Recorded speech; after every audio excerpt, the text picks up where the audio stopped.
Alrighty, so we're here back in Fritzing, and I've drawn up a schematic to wire up a phototransistor, which is shown here, with our Arduino. And we're going to be using what's called an analog input pin, which I'll talk a little bit more about when we start doing the programming. But we're going to use the analog input pin to read the voltage at the intersection between the photodiode and the the phototransistor and the other resistor we're using. In this case, we're using a 10 kilo ohm resistor. That's 10,000 ohms.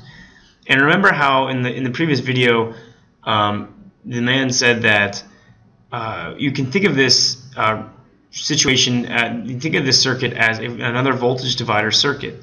And as you can see here, we have. So remember, I'm using my buses, so I got 5 volts going to my positive bus, and ground, my common ground, going to my ground bus on the blue side here. And so the circuit is made when I'm passing 5 volts into my diode, into my phototransistor, into the diode and phototransistor, and then it's coming out, and the circuit then goes through the resistor here, the 10K, and then back to ground.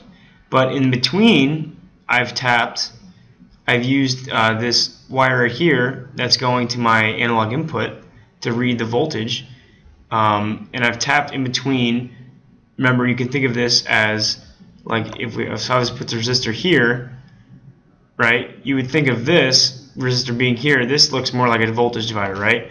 Well, you just want to think of this phototransistor as another resistor that is changing. It's not quite another resistor, but you can think of it as another one, and that it's changing its resistance as the light that hits it changes.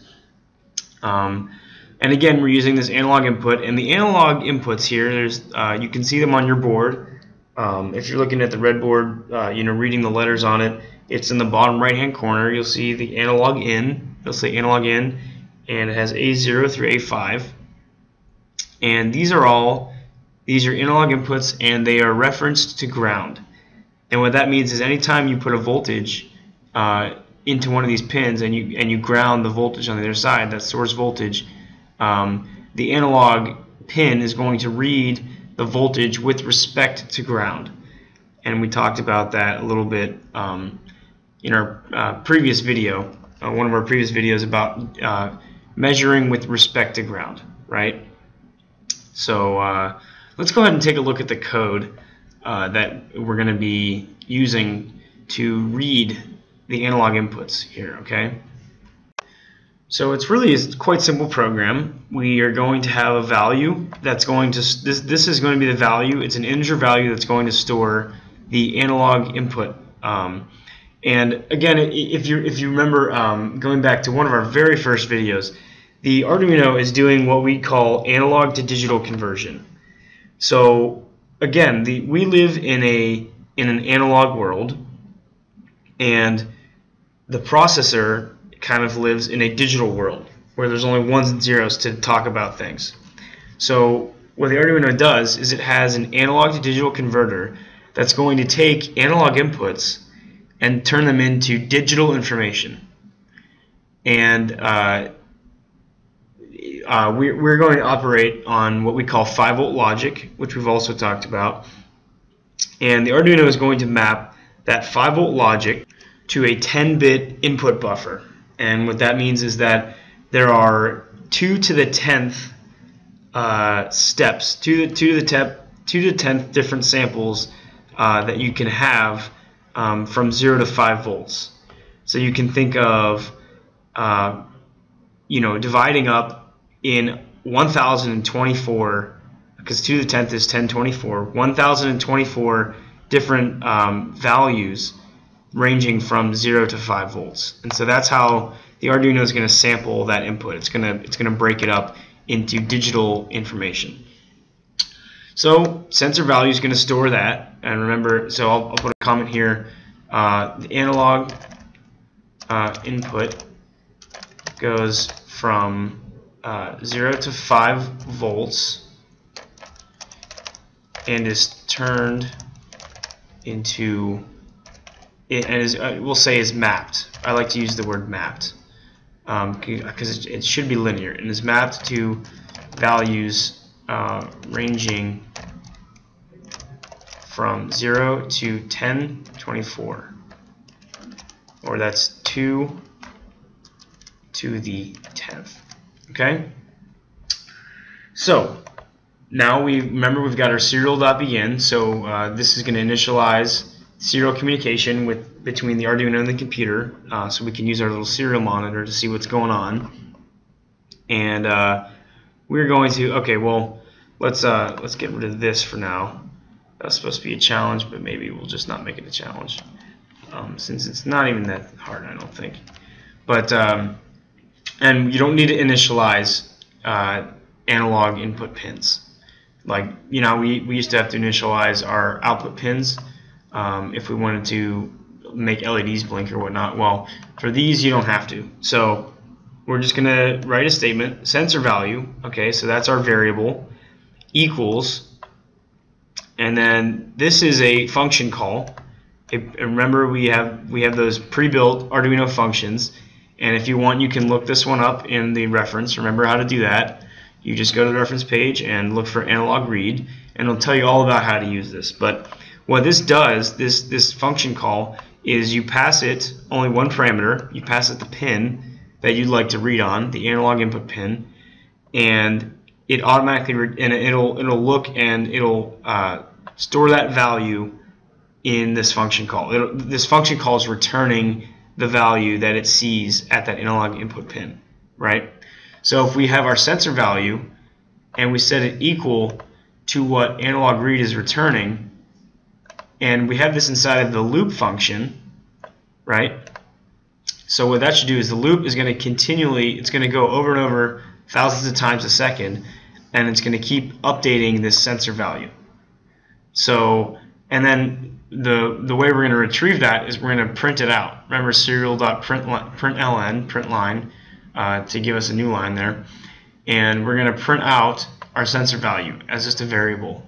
The integer can just be passed right to the print as a parameter, as an argument. Okay, so let's go ahead and give this one a shot. Alright, one other thing I forgot to tell you guys, before we run this code, I want to make sure you guys can all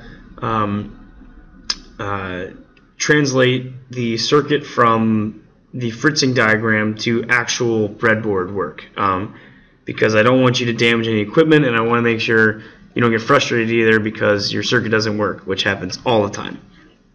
So again, we've got our 5 volts wire going to one side of our photodiode, and the following is very important. Pay attention.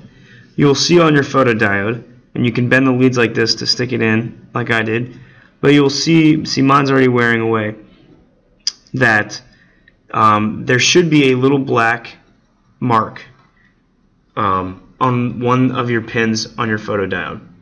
Okay, that black mark is going to be on the negative side, on the lower potential side of your photo transistor. So make sure that one. So make sure the one that's not colored, the one that doesn't have a mark on it, is plugged into your 5 volts. Okay? And then from there we have our 10K resistor, which you should have the color combination. We'll talk about color combos in a little bit maybe. But it should be brown, black, orange, and then gold for the percent accuracy. So go ahead and plug that in. Resistors are not polar. Okay, polar just means it doesn't matter if you plug it in one way or the other way. And so this photo transistor is definitely polar. It matters what side it's plugged in, but resistors don't, because they're just resistances, right? But diodes are polar. We're not going to get into the inner workings of diodes probably in this camp. That's also kind of out of scope, but just know that it does matter for these guys. Okay, and then lastly, we have our analog input coming from where the phototransistor and the resistor meet, right? That's our center tap, like of our voltage divider, and that's going into A0 on the Arduino. And then the last thing is the ground. So from the resistor, you ground it into the ground pin on the Arduino. Okay? So make sure you've got all those guys, all those ducks in order. So I'm going to go ahead and plug this guy in. And, well, I guess it's a serial monitor, so now I'm going to run this code. So let's upload it, and it compiles it automatically for us, compiling sketch. And uploading, binary sketch size, blah, blah, blah. Looks like it uploaded properly. So now I click on my serial monitor. And okay, this is maybe not the easiest thing to read, I realize that. But as you can see, it's returning values at around 600 in the lighting that I'm in. And you're going to get something different probably, depending on the different resistor value just from error, human error there, and also the lighting in the room. But now I'm going to go ahead and I'm going to cover this with my hand. So let me go ahead and show you how I'm going to do this. So we're at 600, and now I'm going to cover it with my hand, and look at how much it drops. We're down to 13, 14.